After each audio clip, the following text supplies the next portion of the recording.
Chapter 21, The Promise of Spring. By spring, the valley had begun to warm. The poplar trees had burst into bloom, and a tiny miracle in the campaign for education had taken place right in my own home.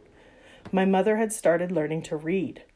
While my father and I were busy crisscrossing SWAT, speaking out on behalf of the girls of our valley, my mother had started working with one of the teachers at the Kashal Primary School. Whenever Mrs. Ulfat had a break in her schedule, my mother would visit, her notebook and pencil in hand, until gradually the strange squiggles and symbols on the page revealed themselves to her. She was soon able to read Urdu and had started learning English. My mother loved schoolwork even more than I did, if that was possible. My father said it was because she had been deprived of learning for so long.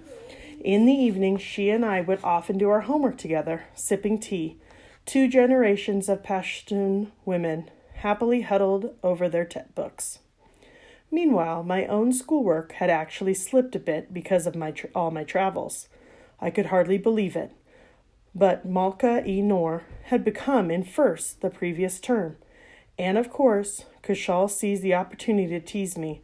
While you were busy becoming the most famous student in Pakistan, your rival stole your crown at home, he said. But it hardly mattered.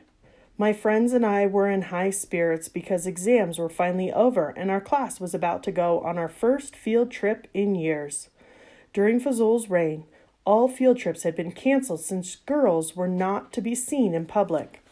Now, finally, our beloved springtime ritual was back.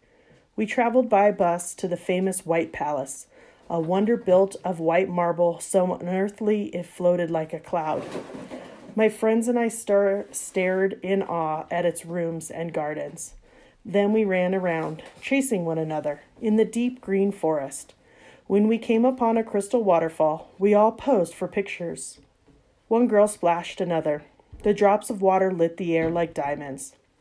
It was one of the most beautiful things I'd ever seen, and we all sat dreamily for a while, just listening to the rushing water. Then Moniba started splashing me again. I wasn't in the mood, so I told her to stop, but she did it again, and again. My father called for me, so I walked off. When I returned, she was angry with me for walking away, and once again, our typical foolishness put a damper on the day. We rode home in the bus, sulking in our separate seats. The next morning, a man came to our door with a photocopied letter. As my father read it to us, the color drained from his face. Dear Muslim brothers, there is a school, the Kushal School, which is a center of vulgarity and obscenity. They take girls for picnics to different resorts. Go and ask the manager of the White Palace Hotel, and he will tell you what these girls did. He put down the piece of paper. It has no signature, he said. We sat stunned. We knew nothing improper had happened on our field trip. Our phone began to ring. The letters, apparently, had been distributed all over the neighborhood and pasted on the walls of the mosque near our school. It was clear to us now that someone had spied on us during our school trip, and someone had gone to a lot of trouble to spread lies about us and our school.